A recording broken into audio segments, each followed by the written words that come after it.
गीत के सुनैया ये ग्राम धरदई के पावन भैया में आयोजित श्रीमद् भागवत महापुराण में पधारे हुए समस्त श्रोता समाज, मैं सबसे पहले हमारी पार्टी की तरफ से श्रीमद् भागवत महापुराण में आए हुए बाहर से जो व्यास महाराज है ओकर चरण कमल में कोटि कोटि प्रणाम करत हवा। ओकर संगीत टोली के मैं चरण में कोटि कोटि प्रणाम करत हवा और बहुत बहुत मैं आभारी हूँ हमारे पचरी से श्रीमान गीता साहू भैया के। वैसे आजकल सबों के गांव में खेती के काम चलत है, वो हमारा सादर सम्मान के साथ निमंत्रण दे।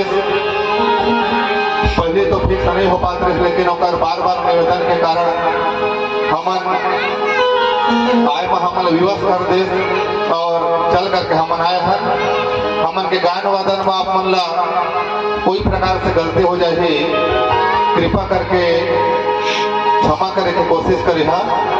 और जैसा बने हमन माँ भवानी के चरण कमल में यह गीत लगा करके सुनाबो। प्रेम से बोल व्यास महाराज की, दुर्गे मैया की, दुखरी दाई की।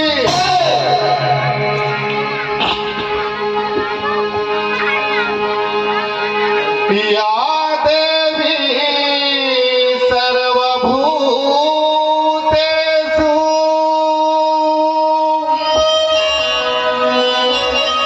शक्ति रूपेण संस्थिता।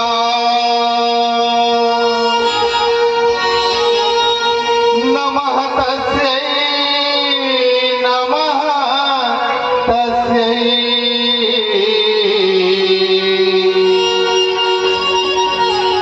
नमः तस्यै नमो नमः।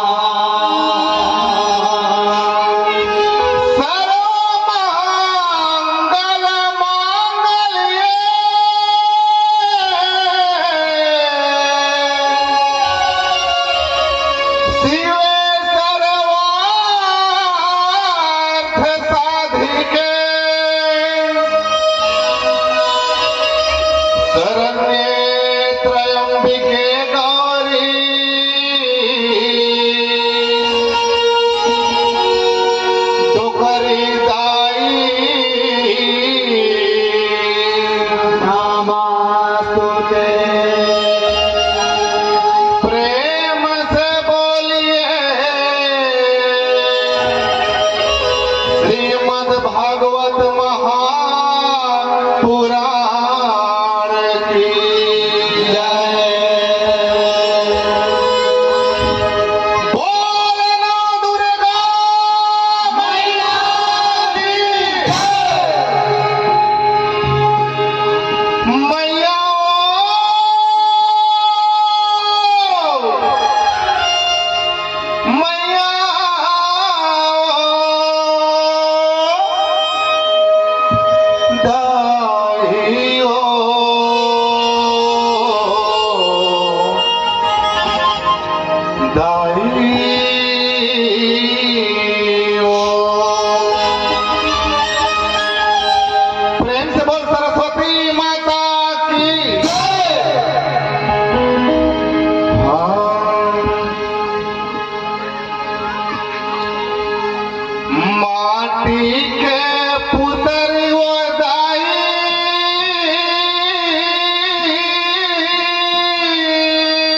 कैसे